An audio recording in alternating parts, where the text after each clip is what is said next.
어, 안녕하십니까? 이번 시간은 페이지 130페이지 철근 콘크리트 구조 파트부터 보도록 하겠습니다.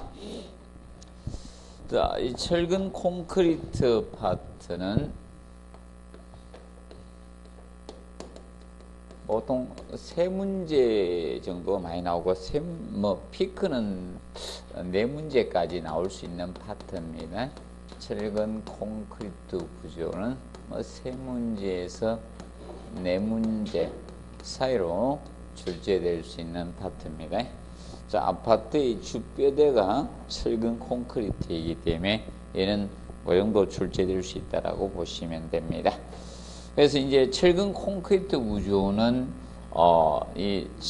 보통 철근이란 재료하고 콘크리트는 두 개의 재료를 합성한 겁니다. 그래서 이제 철근이 잡아당기는 힘이 무슨 역을 담당하고요? 인장력을 담당하고요. 그 다음에 이 콘크리트가 압축력을 담당하도록 설계한 것입니다. 그래서 각각 이 힘에 대한 처한 개념을 하나는 철근은 인장력, 콘크리트 압축력 부담으로 설계해서 두 가지를 합성해서 만드는 구조가 철근 콘크리트 구조입니다. 그래서 보통 보강된 콘크리트 구조다 이 뜻입니다. 보통 이걸 RC조라고 합니다. 레인포스트 콘크리트에서 보통 RC조 하면 바로 보통 철근 콘크리트 구조를 RC조라고 보통 칭하고 있습니다. 그래서 그 철근 콘크리트 구조 개요 부분이 있죠.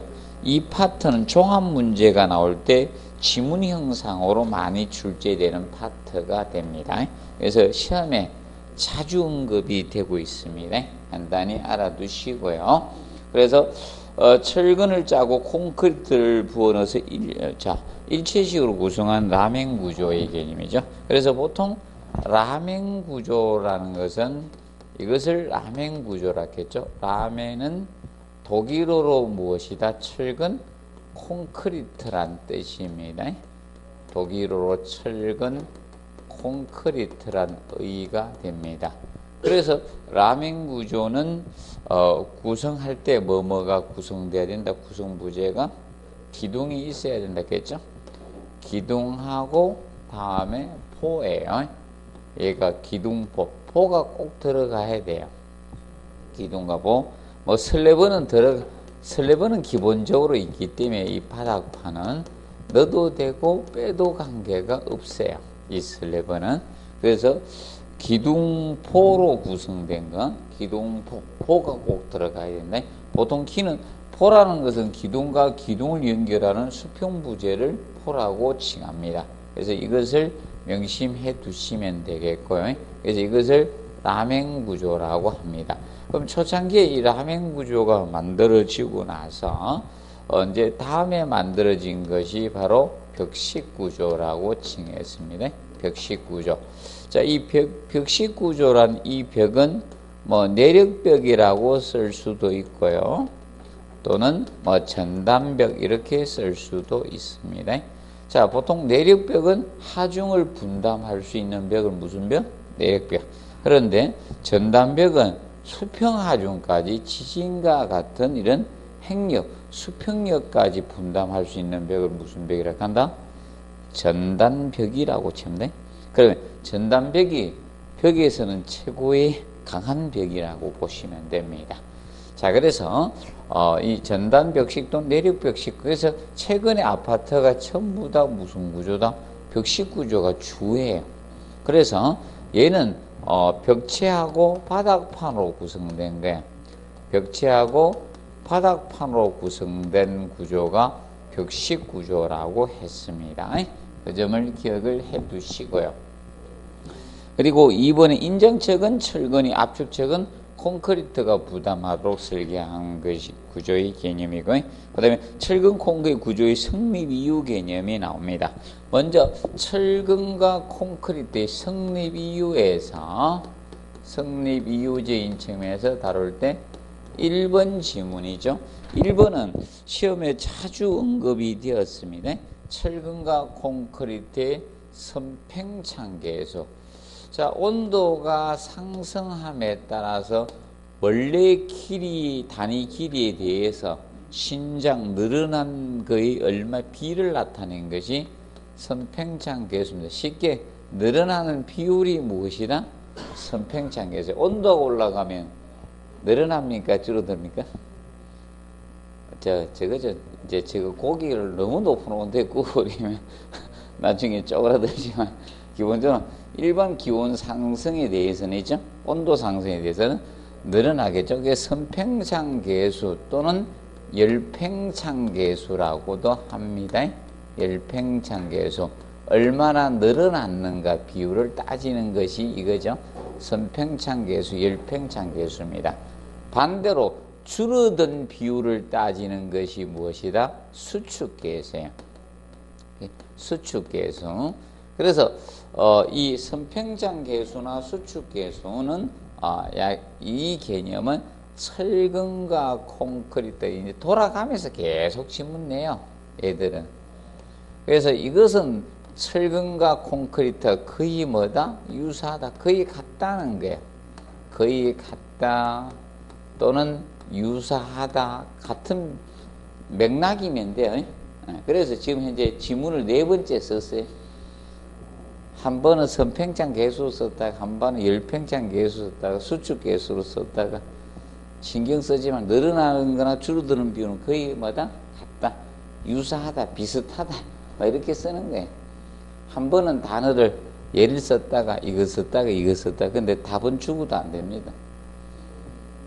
제가 2번째는 했어도 답 안 된다 했고 3번째는 했어도 앞전 4번째는 했어도 답 안 됐습니다.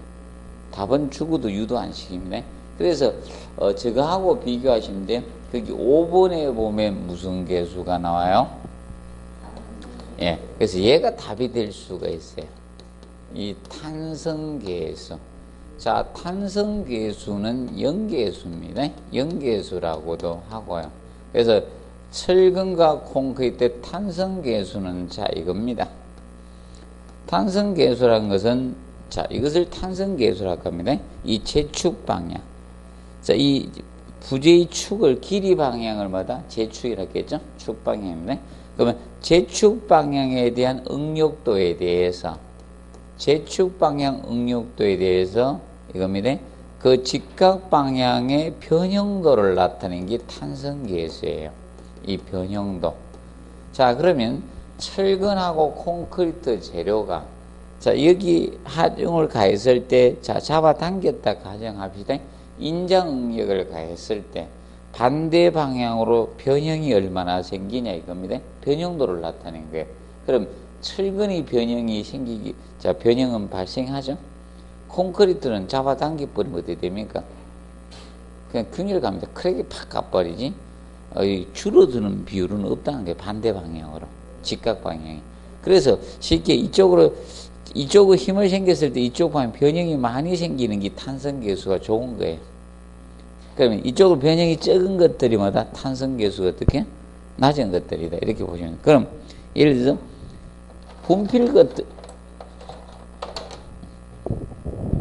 자, 분필 이 재료를 보시면 여기 이쪽 방향을 잡아당기면 반대 방향 변형 없이 어떻게? 뚝 떨어지죠? 이런 건 탄성계수가 어떻게? 작은 거예요. 그럼 탄성계수가 크다는 것은 반대 방향으로 뭐가 많이 생겨야 된다? 변형이 큰 것이 탄성계수가 큰 거예요. 그래서 철근하고 콘크리트는 누가 이건 유사하다 하면 안 돼? 비슷하다 하면 안 되고 철근하고 콘크리트 중에 탄성계수는 누가 클 수밖에 없다? 철근이 큰 거예요. 그래서 얘는 같다라고 하면 안 되고 철근이 탄성계수, 영계수는 큽니다. 그래서 기억을 해 두시고 그 수치 외우지 마시고 수치는 외울 필요 전혀 없다. 우리는 이 개념만 알면 된다. 탄성계수는 다르다. 나머지 계수는 같아야 돼요. 자, 이거하고 구분을 해 두시면 된다. 근데 얘 지금까지 4번 썼는데 답은 한 번도 안 됐습니다. 근데 얘는 한 번도 안 쓰고 있어요, 지금까지. 꼭꼭 숨 커놓고 있는 거지. 얘가 답이 됩니다, 나중에. 계수 주야. 지금까지 계속 비슷하다 하고 유사하다 같다 이렇게 하고 있어요. 넉대다라고 지금 부르고 있는 거예요. 계속 같다라고 하다가 한번 알죠? 답을 유도시킬 가능성이 높습니다. 보시면 됐고, 그 다음에 2번. 자, 알칼리성 콘크리트는 철근의 녹슬는 걸 방지하죠. 그래서 2번 가지고 얘는 2번 답을 유도시켰습니다. 그래서 콘크리트는 강알칼리성입니다. 자, 콘크리트는 강알칼리성을 띱니다. 강알칼리성을 나타내는데 보통 pH가 12에서 13 정도 사이 되는 강알칼리성입니다. 그래서 보통 콘크리트 pH가 보통 11 이상이 유지가 되면 11 이상 유지를 하게 되면 철근의 녹슬을 방지합니다. 철근 부식을 방지할 수 있는 pH가 11 이상일 때 콘크리트 철근의 부식을 방지할 수가 있습니다. 그런데 산성 이렇게 해서 현재 시험을 2번 냈습니다. 산성이 아니라 콘크리트는 무슨 성이다? 알칼리성입니다. 그러면 철근에 녹슬 수 있는 pH는 콘크리트가 뭐 됐을 때 철근은 부식될 수 있다? 콘크리트가 중성화되면 그래서 매입된 철근이 녹슬 수가 있는 거예요. 매입된 이 철근이 부식될 가능성이 높아지면 부식이 이루어질 수 있는 거예요. 철근의 부식이 발생이 될 수가 있는 겁니다. 중성화되면. 그래서 보통 콘크리트는 강알칼리성을 유지할 때는 철근이 부식이 되지 않습니다. 기억을 해 두시고, 그 다음에 3번에 부착 강도가 좋죠. 둘이 부착 강도가 너무 좋기 때문에 거기 이렇게 해놨습니다. 자굴도 방지가 되고 압축력에도 유효해지는 게 더 증가되는 거예요. 그런데 이건 부착력이 너무 둘이 이제 부착력이 너무 좋다 보니까 부착력이 우수합니다. 철근하고 콘크리트는 들어붙으면 잘 안 떨어져요. 그래서 부착력이 좋다 보니까 철거 해체가 어떻게 어려워지는 거예요. 철거 해체가 어렵습니다. 미국 뉴욕에서 저거 있었습니다. 옛날에 아파트를 폭파시켰는데 잘못 계산했는가 폭파가 안 됐습니다. 팡 했는데 빵 했는데 뭔가 사람들도 이래서 부서질 걸 예고하고 계시는데 가만히 있는 게 그래서 나중에 다시 이제 일반 포크레인 올리고 철거하겠다 하던데 내 그 건물하고 포크레인 올리고 철거하다 붕괴될 것 같아요. 이미 충격을 가했잖아요. 맞아? 폭탄을 제가 팡 터뜨렸는데 안 부서졌거든. 그럼 폭약이 좀 부족했다는 거죠. 그런데 위에서 이제 포크레인 올리고 계속 충격 가하면요. 이미 피로 강도가 크잖아요. 피로가 많이 쌓여있는 상태에서 두드리면 우리나라 종로가 어디에서 포크레인 붕괴됐었죠. 철거다. 그것처럼 붕괴될 가능성이 높죠. 그 다음에 네 번째 보시면 콘크리트가 철근을 피복함으로써 내구 내하적이 되는 거예요. 이것도 한번 출제가 되었습니다. 그래서 보통 콘크리트는 사실상 무엇입니까? 철근의 부식을 방지할 수 있었죠. 그래서 내구성을 확보할 수 있고요. 그 다음에 철은 보통 우리가 이야기했죠. 이런 철근은 보통 900도씨 이상 하재 온도에 도달되면요. 강도가 뭐가 된다? 제로 상태가 돼요. 그러면 고온에 약할 수밖에 없는 겁니다. 그런데 무엇을 피복하면서? 콘크리트를 피복하면서 내하적인 구조도 됩니다. 그래서 철근 콘크리트 건물이 다 된다 했죠. 이겁니다. 내하도 되고 내구적인 것도 되고 내진 다 된다. 내구도 되고 내진 개념도 다 됩니다. 철근 콘크리트 건물은 기본적으로 됩니다. 설계의 기본이. 그런데 간혹 가다가 포항에서 붕괴된 것은 이거죠. 하층은 필로티고 상층이 벽식 구조이기 때문에 무게가 무거워서 그래 된 거예요. 그래서 이 혼합 구조로 했기 때문에 문제, 필로티 구조로 처리했기 때문에 문제가 된 것이지, 상층도 기둥 세워서 했으면 관계없어요. 그런데 농담삼아 얘기했죠. 하층은 저걸 했겠죠. 하층 부분은 걸그룹 다리인데 몸무게가 일본 성우 선수 몸무게라서 붕괴된 거지, 철근 콘크리트 구조가 약해서 붕괴된 건 아니에요. 상층이 너무 비대하기 때문에 그런 겁니다. 제발 여러분들은 그런 구조물 있죠, 사지 마세요.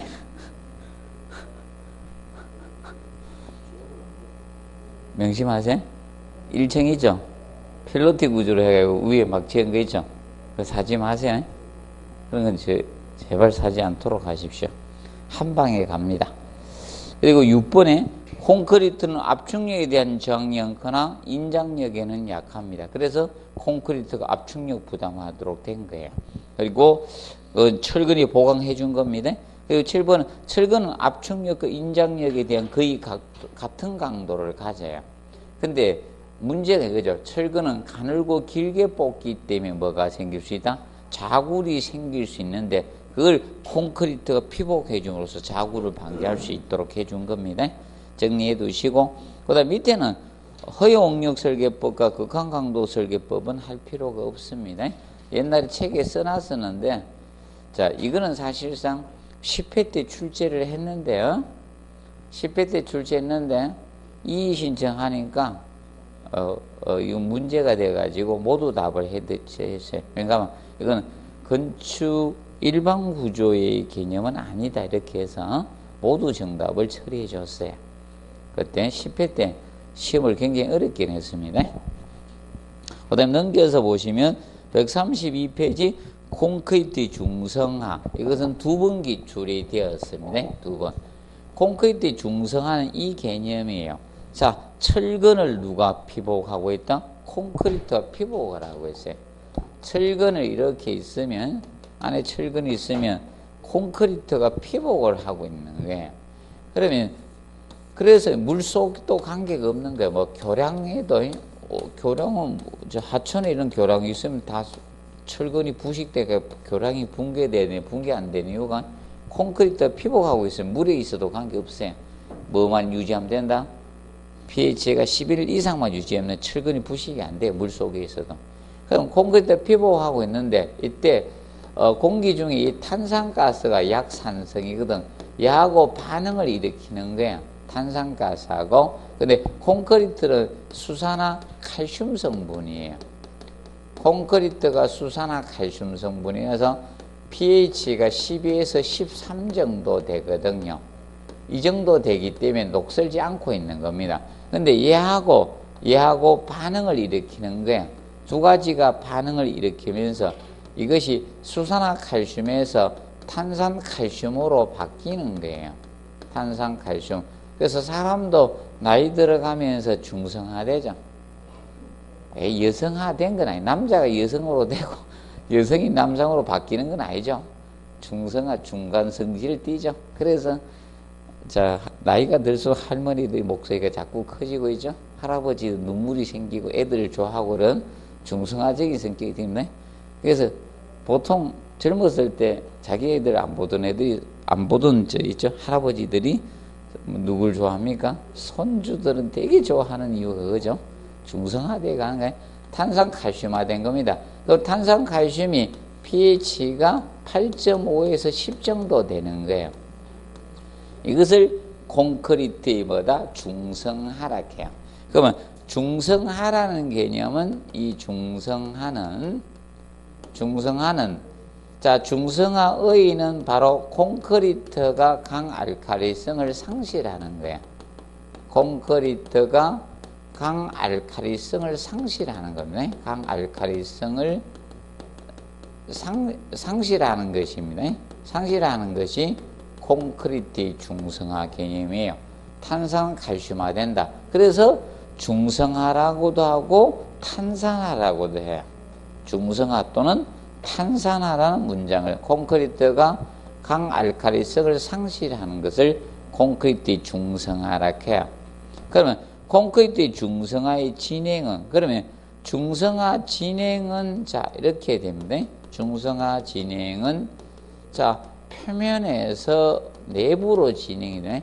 표면에서 내부로 장기간에 걸쳐서 진행이 되네. 장기간에 걸쳐서 진행을 하게 됩니다.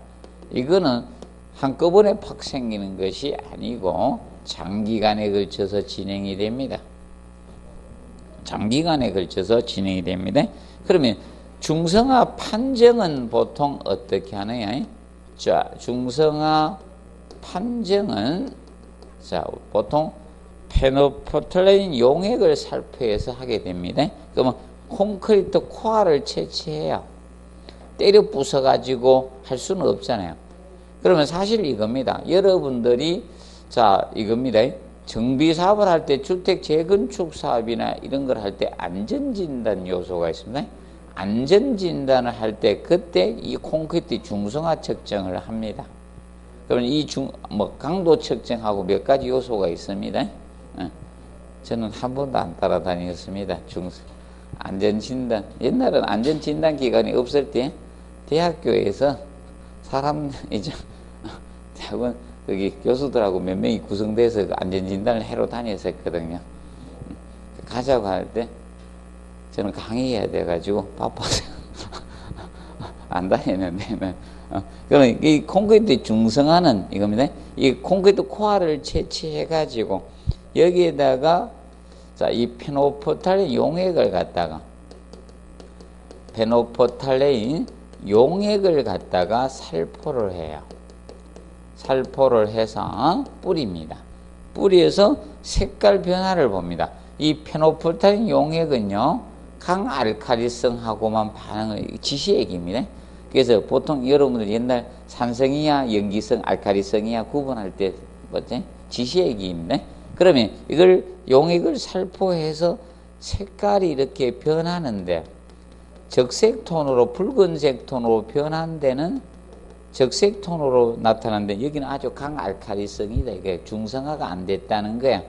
적색 톤은 강알칼리성을 나타내는 거고요.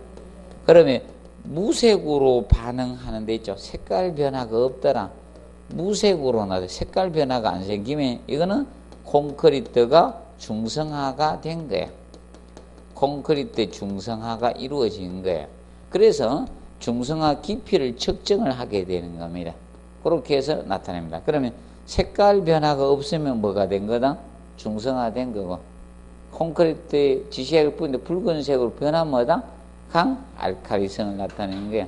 그래서 안 되면 이러면 되죠. 사람도 이거잖아요. 자기가 좋아하는 타입이 오면 심쿵도 하고 얼굴 색깔도 변하고 그래야 되는데, 누가 오든 누가 만지든 전혀 변화가 없다. 막 간 거 아닙니까? 무슨 색이? 무색으로 변화마다 중성화된 겁니다. 무색으로 변화되면 중성화가 이루어진 거라고 보시면 되겠습니다. 그러면 콘크리트가 이제 중성화가 진행이 되었습니다. 중성화가 이제 진행이 되게 되면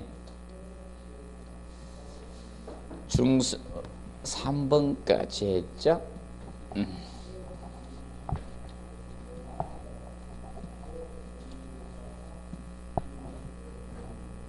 네 번째, 자, 콘크리트 이 중성화가 되었습니다. 중성화가 되면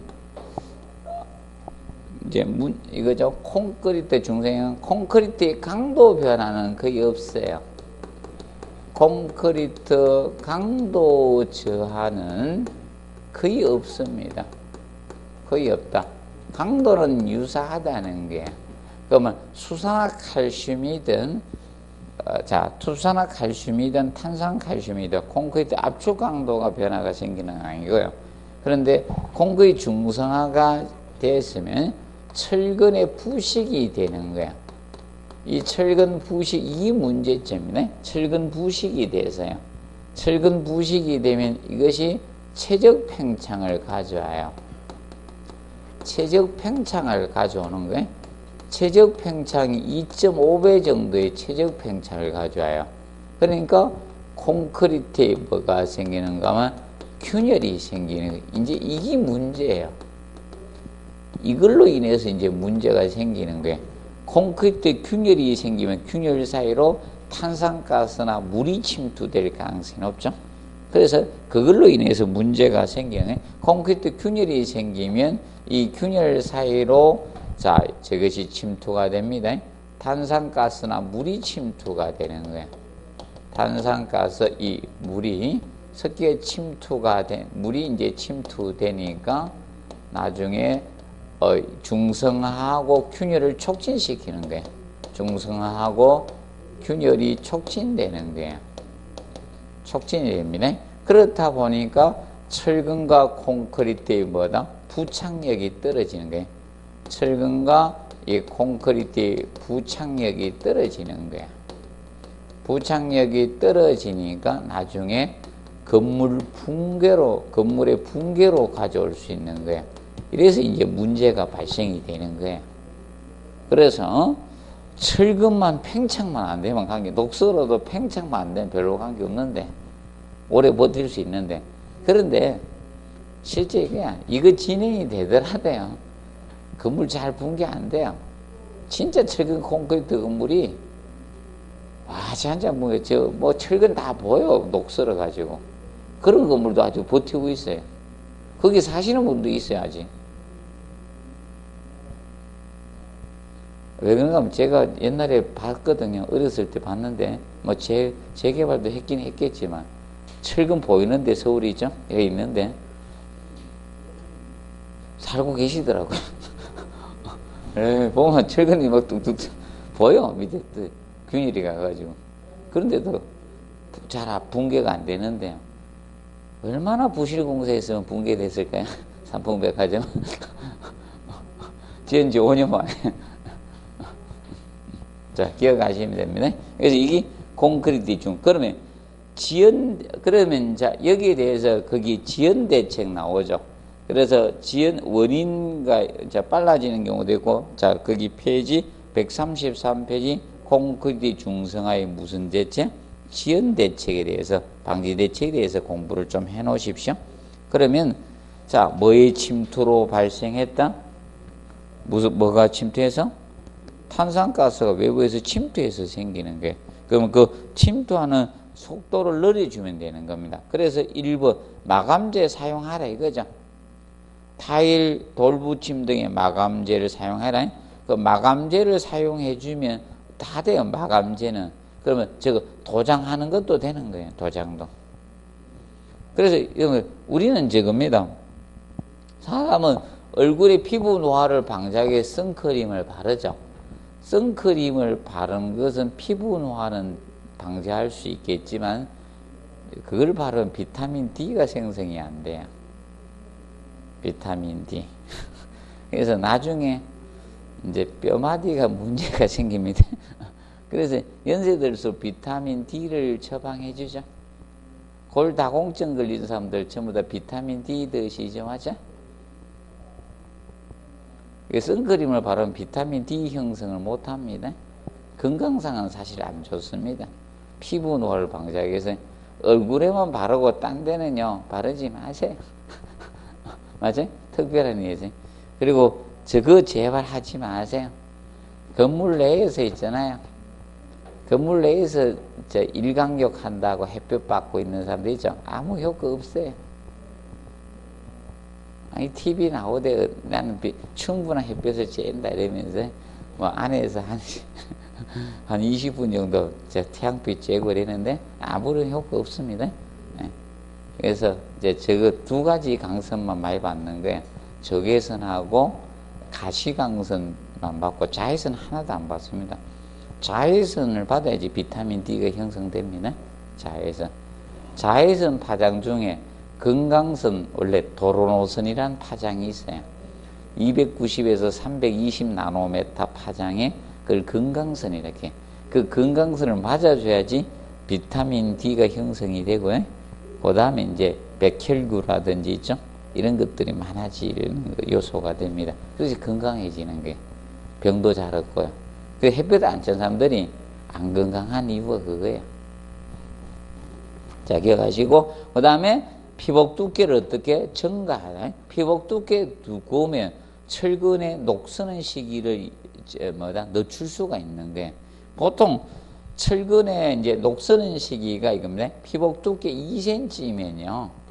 2cm면 대략 yak식인데, 약시로 계시면 철근 부식되는데 걸린 게 28.8년이에요.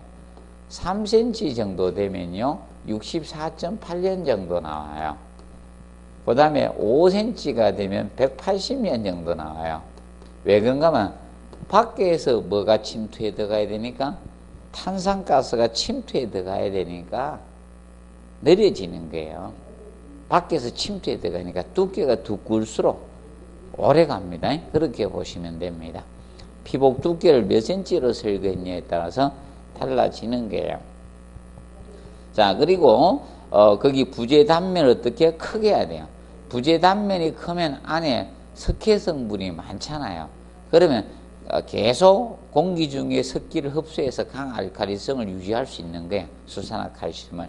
그리고 탄산가스 이용이 적도록 하시고, 그다음에 다짐 및 양생을 충분히 한다. 재료 분리. 5번, 6번은 밀실한 콘크리트 만들어라 이거야. 5번, 6번은 밀실한 콘크리트 제작하라는 거야. 왠가 하면 저거죠. 뭐의 침투로 생긴다 했습니까? 탄산가스의 뭐다? 침투로 생기는 거야. 밀실할수록 탄산가스 침투가 느려지는 거야. 그래서 다짐이 양생을 충분히 해주시고 재료 분리 방지하고, 습도는 높게 하고 온도는 낮게 하라는 거네. 습도를 높게 해야지 대기 중에 습기를 빨아들여서 수화작용을 일으키면서 있죠? 계속 강알칼리성을 유지할 수 있는 거예요. 그리고 온도는 최대한 낮게 유지해야 됩니다. 온습도는 반대로 간다 했죠? 그러면, 그리고 물 시멘트비는 크게 해야 된다, 적게 해야 된다? 물 결합제비 또는 물 시멘트비, 이거 최대한 줄여줘야 돼요. 물은 최대한 적게 써야 됩니다. 이거로 물의 수량, 단위 수량은 최대한 적게 사용해야 돼. 물은 줄여서 쓰는 게 좋습니다. 그러면 슬럼프 값 줄인다, 안 줄인다? 줄여야 됩니다. 자, 그리고 저입니다. 경량골재 사용량은 줄여야 돼요. 사용하지 않거나. 경량골재의 사용량은 줄여주셔야 됩니다. 최대한 사용량은 줄이는 것이 바로 콘크리트 중성화 지연대책, 방지대책에 해당이 되는 겁니다. 자, 경량골재는 구멍이 많이 났잖아요. 뻥뻥 뚫려 있어요. 그러면 탄산가스 침투가 어떻게? 빨라져요. 자, 이걸 항상 기억하세요. 중성화는 외부에서 탄산가스의 뭐다? 침투로 발생이 돼요. 그럼 침투가 잘 되지 않도록 처리해 주는 게 중성화 지연 대책이라고 보시면 됩니다. 이렇게 알아두시고 보존 받으세요. 염해는 자, 소금기 때문에 생기는 게 뭐다? 염해죠? 염해. 그래서 염해는 개념만 알아두십시오. 그래서 이제 보통 해사 바닷모래를 사용해서 염분이 침투돼서 생기는 경향도 있고요. 아니면 공기 중에 뭐다? 바닷가는, 해안가는 공기 중에 염분이 포함되어 있어요. 이거의 침투로 콘크리트의 강알칼리성을 소실되면서 철근을 부식시키는 문제가 생기는 거죠. 이것이 바로 염해가 됩니다. 그러면 염분을 제거해 줘야 되죠. 바닷모래 해사 사용 시는 염분을 제거를 해 주셔야 되는 거예요. 그러면 담수로 어떻게 세척해서 염분을 제거를 해 주셔야 되는 겁니다. 그러면 물시멘트비는 크게 해야 된다, 적게 해야 된다? 적게 해야 돼. 여기서 크게 넣으라는 거 잘 없어요. 적게 사용하면 안 됩니다. 봐두시고, 그 다음에 철근 콘크리트 구조의 장단점 나오죠. 자, 이 장점적인 측면에서 철근 콘크리트 구조의 장점은 철근 콘크리트 구조의 장점적인 측면에서는 이거죠. 얘는 자, 다 된다 했죠. 콘크리트 내하도 되고 뭐도 된다. 내구도 되고 내진도 되고 내풍도 되고 다 돼요. 모든 구조 다 됩니다. 내하, 내구, 내진, 내풍 개념이 됩니다. 그래서 자, 이 철근 콘크리트 구조가 강접합이라 했죠. 맞죠? 일체식 구조는 강접합이라 했습니다. 그래서 제일 강한 형태가 되고, 그 다음에 얘는 유지 관리비가 적게 들어간다, 많이 들어간다? 얘가 적게, 그래서 아파트에 이걸 쓰는 거예요. 유지 관리비가 좀 싸요. 그래서 현행 공동주택에 이 철근 콘크리트 구조를 쓰고 있는 거예요. 그리고 얘는 저거 기억하라 했죠. 자, 차음성은 어떻게? 크다 했죠. 차음성이 큰 거는 장점에 속한다 했습니다. 그런데 이제 단점적인 측면. 자, 철근 콘크리트의 단점적인 측면에서 자체 중량이 무거워요. 자중이 전체 무게의 거의 90에서 95%를 차지해요. 자, 이 건물에 있죠. 이 건물의 무게 중에서 자기 몸무게가 90에서 95를 차지한다는 거예요. 우리는 지금 책상이나 우리 여기 들어와 있는 이 하중은 어떻게? 세 발의 피다 이거죠. 맞죠? 우리 몸무게는 별로 하중에도 속하지 않는다는 거예요. 그럼 이 건물 있죠. 이 건물의 뼈대 무게 있죠. 자기 뼈대 무게가 90에서 95%를 차지하고 있는 거예요. 우리 마감 무게는 얼마 안 된다는 거예요. 그래서 자중이 무겁다는 측면 기억을 해 두시고, 그 다음에 얘는 철거 해체가 쉽다 했습니까? 어렵다? 어려운 구조가 철근 콘크리트 구조가 됩니다. 그리고 얘는 전음도가 어떻게? 크다. 전음도가 큰 건 단점이에요. 전음도가 크기 때문에 적이 생기는 게 층간소음이 발생이 되고 있는 이유가 바로 무슨 때문에? 전음도 때문에. 그래서 아파트에 가서 한번 귀 기울여 봤어요?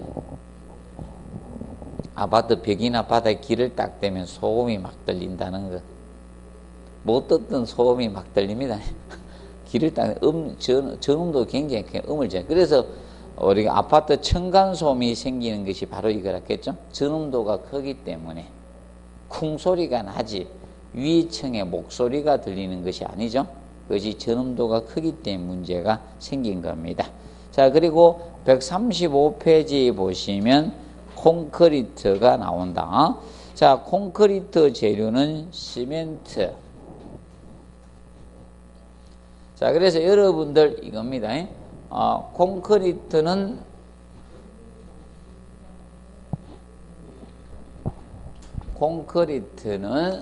사실 이렇게 되죠. 콘크리트의 재료는 특히 뭐가 있다? 시멘트가 있고요.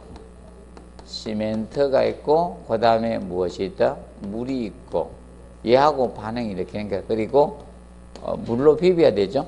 이 골재가 있는데, 골재는 몇 가지라 했습니까? 두 가지. 모래하고 쇠골재, 장골재인 모래하고 굵은 골재인 자갈. 이것이 골재고요. 그리고 기본적으로 이걸 쓰면서, 자, 콘크리트 성질 개선하기 위해서 무슨 재료를 쓴다? 혼화 재료를 사용을 합니다. 혼화 재료. 이렇게 있는데, 앞전은 여기 간 거고요. 그래서 돌아가면서 이제 시험은 언급을 하는 게 계속 낼 수는 없잖아, 한 곳에서요. 이 돌아가면서 한 번씩 언급이 되는 게, 그러면 시멘트 얘가 무슨 재다? 결합재죠. 얘가 결합재고, 이게 골재를 결합하는 재료잖아요. 얘가 결합재가 됩니다. 결합재. 이 결합재고, 그러면 사실 시멘트하고 물하고 얘들 둘이 무슨 반응이 있어요? 수화 반응, 수화작용을 일으킵니다. 수화 반응 또는 수화작용이라고 하죠. 수화작용에서 응결 경화가 이루어진다 했죠. 응결 경화가 이루어진다. 그러면 초기 작용은 응결이고, 굳어지면서 강도가 생기는 것을 뭐다? 경화라 했죠. 초기 엉키는 작용이 응결이라 했어요. 응결 경화가 발생이 되는데, 이때 동반되는 열을 뭐라 했어요? 발생되는 열을 수화열이라 해요. 수화열이 발생이 됩니다. 그래서 기억을 해 두시면 되는데, 이때, 자, 이 시멘트의 분말도가 영향을 준다 했죠? 시멘트의 분말도도 영향을 주고, 그 다음에 종류에 따라 조성 성분을 변화를 주거든요. 거기에서 응결경화는 차이가 생길 수밖에 없다. 그래서 분말도 먼저 보도록 하겠습니다. 분말도는 시멘트 입자가 뭐한 거라 했어요? 분말도가 크다는 것, 시멘트 입자가 뭐하다? 미세하다. 미세하다 이 뜻입니다. 그래서 그 뒤에 넘겨보면 136페이지 시멘트의 분말도가 크다는 것은 시멘트 입자가 미세하다. 이게 미세하니까 표면직이 많아지는 거예요. 표면직이 커지니까 이때 수화작용이 경화에 빠르게 쏠 수밖에 없죠. 수화작용이 빠르게 생기니까 여기에 동반되는 발생되는 열량도 어떻게 커집니다. 커지고 그다음에 건조수축은 늘어나죠. 그래서 이제 이거 기억을 해두시고요. 그래서 그러면 자 기억하실 건조수축은 뭘 건조수축이라 했어요? 건조수축은 실제 수화작용에 필요한 물보다 많은 물을 넣어요. 그래서 잉여수분의 증발로 이제 수축하는 게 건조수축이에요. 잉여수분의 증발로 발생이 되는 거야. 건조수축은 건조수축 잉여수분의 증발로 발생합니다. 그러면 건조수축이 많이 생기다 보니까 균열은 많아진다, 줄어진다? 많아질 수밖에 없죠. 균열이 증가되는 거예요. 균열 증가되고 그 다음에 빠르게 응결 경화가 생기니까 강도는 조기 강도는 우수하면 돼. 빨리 강도 나와요. 근데 장기 강도는 어떻게? 떨어지는 거예요. 장기적인 강도는 빠르게 강도가 나오면 장기 강도는 떨어질 수밖에 없는 겁니다. 이런 것이 기본적으로 봐두시고 그러면 시멘트 입자가 미세해지니까 시공 연도는 어떻게? 좋아지는 거예요. 그것이 이 분말도하고 연관된 부분이다. 기억을 해두면서 우리가 그 시멘트 두 가지가 나옵니다. 조강 페이지 136페이지에 보시면 포틀랜드 시멘트 중에 조강 포틀랜드 시멘트하고 뭐가 나옵니까? 중용열 포틀랜드 시멘트 두 개 나오죠? 조강과 중용열 포틀랜드 시멘트에 대해서 기억을 해 놓으세요. 그러면 조강 포틀랜드 시멘트하고 중용 포틀랜드 시멘트 중에 누가 반응이 빠르게 생기는 거다? 조강이. 조성금을 조절해 준 거예요. 그러면 얘는 경화가 수화작이 빠릅니다. 경화가 빠르다 보니까 경화가 느린 것이 중용열입니다. 경화가. 그러다 보니까 누가 열이 많이 생긴다? 발생열은 조강이 많이 생기죠? 발생열이 얘가 많이 생기고요. 얘는 적어지는 거예요. 그렇다 보니까 건조수축 개념이 누가 커질 수밖에 없다? 조강이. 건조수축이 커요. 얘가 건조수축이 줍니다. 그러니까 따라서 뭐도 많이 생긴다? 균열 개념. 균열이 조강 포틀랜드 시멘트가 많이 생기고 중용열은 적게 생기게 되는 겁니다. 그리고 얘는 빠르게 경화가 생기니까 조기 강도가 뭐다? 우수해요. 그 반면에 장기 강도 떨어져요. 중용열 포틀랜드 시멘트는 뭐가 유리하다? 장기 강도가 우수한 것이 중용열 포틀랜드 시멘트입니다. 근데 중성화는 누가 빠르다? 중성화는 얘가 빠릅니다. 중용열 포틀랜드 얘가 빠르. 중성화는 써야지. 중성화는 얘가 빠릅니다.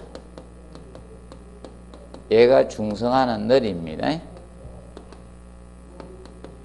중성화는 얘가 느립니다. 비교했을 때. 중성화는 중용열 포틀랜드 시멘트가 빨라요. 그런데 왜 관계가 없는가 하면 중용열 포틀랜드 시멘트는 거의 다 메스 콘크리트 쪽에 사용한다 했죠. 단면이 큰. 그래서 얘가 어디에 사용한다? 땡공사 같은데, 터널 같은데 이런 데 사용하거든. 큰 단면이 큰 콘크리트. 너무 많아. 피복 두께도 두껍게 하고 땡공사 할 때 콘크리트 치면 부재 단면이 장난 아니죠. 안에 들어가 있는 시멘트 성분이 엄청 많은 거예요. 그러면 장기간에 걸쳐서 수화작용을 계속 일으킬 수 있고 강화 가시성 유지할 수 있고 중성화가 좀 빨리 진행해도 관계가 없는 거예요. 그런데 건축 부재는 얇게 하다 보니까 이제 중형의 포틀랜드 시멘트를 안 쓰는 거예요. 그러면 중성화 느린 거 쓰는 거예요. 그러면 보통 포틀랜드 시멘트 쓰거든요. 그래서 이제 구분해요. 그리고 얘는 어느 때 쓴다 했어요? 이제 긴급한 공사나 겨울철 공사 있죠. 긴급한 공사나 이런 겨울철 동기 공사 있죠. 추울 때 한중 콘크리트 칠 때 이럴 때 조강 포틀랜드 시멘트 쓰는 겁니다. 그러면 조강은 열이 많이 생기니까 자체적인 열이 발생하죠. 그러면 콘크리트 강도가 나오기 위해서는 일정 온도를 유지해야 돼요. 온도가 낮아지면요 강도가 안 나와요. 그러면 겨울에 칠 때 강도가 안 나오면 되겠어요? 안 되겠어요? 안 되죠. 그래서 겨울철에는 만약에 하게 되면 조강 포틀랜드 시멘트 사용해서 우리가 사용을 하게 되는 겁니다. 그래서 구분 좀 해 두시면 됩니다. 자, 그리고 물은 깨끗한 물 사용하면 돼요. 물은 무슨 물? 깨끗한 물 사용해 주시면 되고. 그런데 나중에 혹시나 해서 거기 시멘트 창고 있죠. 137배 시멘트 저장을 할 때 시멘트는 항상 알아두실 것이 이겁니다. 바닥에다 바로 저장해서는 안 됩니다. 그래서 이 시멘트 창고 바닥에 바로 저장하면 안 되고 바닥에서 몇 cm 정도? 0.3m 이격시켜서 마루늘에다가 저장을 해 주셔야 돼요. 그래서 바닥에 직접 닿으면 습기를 빨아들일 가능성이 높기 때문에 바닥에 직접 저장하지 않습니다. 그리고 포대 시멘트는 몇 포대까지 쌓아라? 13포대 이하까지 쌓아주시고, 그러면 장기 저장일 때는 7포대가 기준입니다. 단기 저장은 13포대로 해주시면 됩니다. 그리고 6번 체크하시고, 온도가 높으면 이상 응결이 생겨 나중에 균열의 원인이 될 수 있어요. 그래서 온도는 최대한 낮추어 주셔야 돼요. 그래서 50도씨 정도 이하에 사용을 해 주셔야 됩니다. 그럼 시멘트가 사실 이거죠. 태양열을 받으면 시멘트도 온도가 올라가요. 고체는 뭐가 됩니까? 온도를 태양열을 받아버리면 데워지죠. 외부 온도가 뭐 30도씨에서 30도씨 이하 되는 게 아니고 고체들은 데워져요. 온도가 올라갑니다. 그래서 아파트 있죠. 뭐 아니면 여러분들 옛날 도로 아스팔트 포장했을 때 바닥 온도가 높아지죠. 그리고 저 옥상에 슬래브 이런데 굉장히 온도가 60에서 70도씩 올라가요. 계란 후라이 하면 후라이가 되잖아요. 아예 온도가 꼭 높아야지 후라이 되고 고기 구정 이런 거 알죠? 저온에서도 구져요. 저거 테스트 하는 거 보셨죠? 콘크리트 위에서 계란 후라이나 삼겹살이 구지는 거 테스트 한 거 했잖아요. TV에서도. 그리고 저걸로 다 노트북 옆에서 열기 나오는 걸로 삼겹살이 구지잖아요. 그런 건 안 보셨구나. TV에서. 노트북 이거 무릎에 얹어서 하는 거 있죠? 위험하다는 걸. 그걸 해야지. 노트북 그 옆에서 있죠? 막 불어내는 열기 있죠? 상당히 높더라고요. 무릎에 얹어놓고 하시면 안 됩니다. 그래서 50등 이하를 사용해 주라 이겁니다. 물은 깨끗한 물 쓰면 돼. 인간이 먹는 물 쓰면 돼. 자, 그리고 골재는 사실 모래하고 무엇이다? 자갈을 골재라 했습니다. 그럼 여기에서 이제 주의할 점은 이거예요. 골재적인 측면에서는 어떤 걸 주의하는가? 써드린 건 잘 기억하세요. 자, 모래, 해사, 바닷모래죠. 해사는 뭐다? 염분을 제거해야 돼. 해사는 그래서 이 염분을 제거해서 사용해야 돼요. 염분을 제거해 줘야 됩니다. 그래서 일반적으로 얼마인가 하면 1입방미터당 이거 이하로 사용해야 돼요. 0.32 외우시면 돼요. 1방미터당. 그래서 이거 이하가 돼줘야 돼요. 염소이온량은. 자, 그래서 염화이온량은 0.32 얼마? 빵32 외우시면 돼. 0.3. 바닷가 대통령 하면 대표적 누가 생각나요? 김영삼 대통령 아닙니까? 그래서 기억하시고, 그 다음에, 자, 두 번째, 자, 기억하실 것 이겁니다. 자, 이 경량골재. 자, 이 경량골재는, 콘크리트 중성화가 빠릅니다. 콘크리트의 중성화가 빠릅니다. 경량 골재는 콘크리트 중성화가 빠릅니다. 그래서 나중에 경량골재 사용하면 콘크리트 중성화가 빨라집니다. 그래서 피복 두께 증가를 해줘야 돼요. 피복 두께 증가를 시켜주셨네. 피복 두께 증가를 해줘야 되고, 그 다음에 이 골재는 항상 이 경량골재는 표면 건조, 내부 골재들은 이거 표면은 건조하고 미리 물을 죽여서 표면 건조, 내부 포수 상태에서 사용을 하셔야 돼요. 포수 상태, 표면 건조, 내부 포수 상태에서 사용을 해주는 게 기본입니다. 골재들은. 그러니까 미리 물을 죽여줘서 골재가 콘크리트 비빔이 물을 흡수하면 안 돼요. 그래서 미리 물을 죽여줘서, 그래서 여러분들 공부 열심히 하셔가지고 자 시험 치러 갈 때 되면 얼굴이 조금 거칠어져야 돼. 공부 좀 해서, 맞죠? 그리고 안에는 꽉 차야 돼. 공부 내용으로 표면 건조, 내부 포수 상태 유지해 주는 게 좋습니다.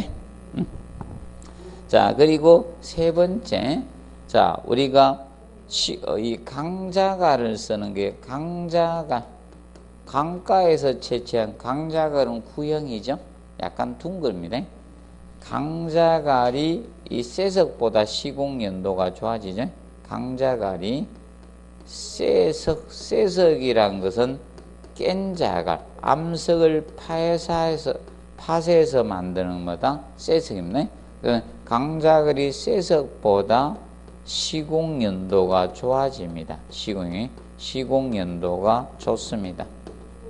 시공 연도가 좋아집니다. 좋습니다. 그래서 강자갈을 사용하는 게 좋은데 강자갈이 없기 때문에 무엇을 사용하고 있다? 깬 자갈을 사용하고 있는 거예요. 강가의 돌멩이가 얼마나 채취해야 되게요? 자갈은 어디에서 채취가 됩니까? 강의 하류에서 채취가 됩니까? 중상류에서 채취됩니까? 네. 여러분들 모래가 하류입니다. 모래 채취를 할 때 하류나 바다에서 채취하죠.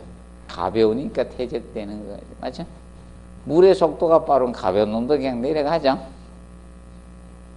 상류에는 그래서 위로 갈수록 골짜기 갈수록 바위밖에 없잖아. 큰 바위만 있고, 맞죠? 내려갈수록 이제 털리지죠. 그래서 이제 알아둘 거 그거 기억하시고, 그 다음에 네 번째. 자, 이 골재는 이게 좋습니다. 골재는 연속 입도 분포로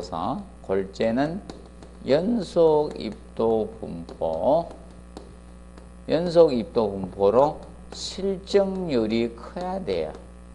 자, 입도라는 것은 골재마다 크고 작은 거마다 분포들, 그걸 나타내는 것이 입도입니다. 그럼 연속 입도 분포는 입도가 골고루 있어야 된다는 거예요. 크기가 다양한 게 많아야 돼요. 이렇게 다양성이 있어야 돼요. 현재 우리나라가 이제 문제점이 이거죠. 일본을 따라가고 있다는 거죠. 연세마다 노화가 고령화가 되겠죠. 일본이 안 살아난 이유가 그거였거든요. 고령화였거든요. 고령화. 근데 그걸 억지로 아베노믹스가 재미만하고 살리는데 원상 회복할 겁니다. 나중에 되돌아갈 겁니다. 돈으로 경제를 풀었기 때문에. 취업이 안 돼가지고 외국 사람들이 다 가있죠. 우리나라도 일본 취업을 많이 하잖아요, 요새 청년들이. 그죠? 근데 우리나라도 따라서 노령화되고 있죠. 일본보다 더 노령화가 될 가능성이 높습니다. 그리고 다 대학교 나와가지고 그것도 문제고. 그래서 연속 입도 실적률이 커야 돼요. 연속 실적률이 큰 걸 쓰면, 자, 이것이 실적률이 큰 걸 써야지 콘크리트 강도가 증가되는 거예요. 콘크리트 강도 증가를 가져오고, 그 다음에 자, 이것이 됩니다. 콘크리트 강도 증가를 가져오면서 이 부착력도 좋아져요. 증가되고, 그 다음에 콘크리트 균열 저감을 가져올 수 있어요. 균열을 줄여줄 수 있는 효과를 가져올 수가 있습니다. 그 측면까지 공부를 해 두시기 바랍니다. 그래서 골재적인 측면은 이것을 알아두시기 바랍니다. 자, 보시고요. 그 다음에 이제 하나 뭐 더 보면 저겁니다. 138페이지에서 유해물이 섞이지 않아야 된다. 자, 유해물질이 많이 섞인 골재를 사용하면요. 유해물질이 많이 섞이면 블리딩의 원인이 될 수 있다. 재료 분리의 원인이 될 수가 있습니다. 블리딩의 원인이 될 수가 있다는 점 같이 기억해 놓으시고, 그 다음에 139페이지 네 번째 혼화 재료가 있다. 혼화 재료. 그래서 여기서 혼화 재료 네 번째. 자, 혼화 재료는 앞전에 시험은 이제 출제가 되어서 혼화 재료는 자, 콘크리트 성질 개선을 위해서 콘크리트 성질 개선을 위하여 첨가하는 재료 위해서 사용하는 재료입니다. 사용하는 재료로서 첨가하는 재료로서 두 가지 개념이 있다 했죠. 혼화재 재료제자 I자제자 재료제자가 있고 혼화재 약품제자 두 가지가 있습니다. 약품제자. 자, 이때 주의할 것은 재료로 투입하느냐, 재료로 투입을 하느냐, 약품으로 투입하느냐 이건데, 약품 두 가지입니다. 그래서 얘가 뭐다? 다량 넣고, 얘가 뭐다? 소량 넣습니다. 소량 넣습니다. 그러니까 당연히 나중에 용적 계산 시 포함하는 것은 누굴 포함을 하겠다? 혼화제, 다량 넣는 걸 포함을 시게 됩니다. 그래서 이제 용적 계산을 할 때, 얘는 포함을 시킵니다. 얘는 포함시키지 않습니다. 포함을 안 시키는 거예요. 그리고 재료는 다 외우실 필요 전혀 없다. 얘는 뭐가 들어간다? 이 혼화제는 여기 약품제자가 다 들어가요. A제다 이렇게. 약품제자, 의자. 그래서 이걸 공기연행제라 하거든. 그래서 여러분들 명심하세요. 뒤에 뭐만 구분하면 된다? 약품제자만 공부하면 돼. 다 찾아라 해도 쉽게 찾을 수가 있습니다. 뭐 유동하제다, 방동제. 그래서 의자, 약품제자를 다 넣어요. 기억하시고. 여기에는 들어가지 않습니다. 뭐 규조토, 뭐 하산제, 플라이애쉬, 뭐 이렇게 뭐 등등등 있는데 전부 다 이 약품제자가 안 들어가는 건 위에 종류는 엄청 많아요. 외우지는 마시고 딱 구분 방법은 딱 하나밖에 없다. 딱 하나로 구분하면 된다. 약품제자, 의자 제자가 들어가면 무엇이다? 약품은 밑에 것이다. 구분 좀 해두시면 된다. 자, 그래서 139배 그 창고에 뭐가 있다? A제 났죠? A제는 공기 연행제입니다. A제는 무엇이다? 공기 연행제. 139페이지 보면 A제 나오죠. A제 공기 연행제는, 자, 이거는 A제 공기 연행제 콘크리트 비빔 시 첨가하면 미세 기포를 발생시키는 약품이에요. 미세 기포가 발생하는 약품이 A제 공기 연행제예요. 그래서 앞전에 그 지문은 4번을 따가낸 거예요. 동결 융에 대한 저항성이 증가된다 했죠. 요거 가지고 응급을 시험을 냈던 거예요. 자, 그러면 A제를 사용하면 A제는 왜 사용하는가 하면 A제 공기연행제죠. 공기연행제 A제는 이거는 이겁니다. 자, A제 공기연행제 사용 목적은 물의 양을 줄이는 거예요. 단위 수량은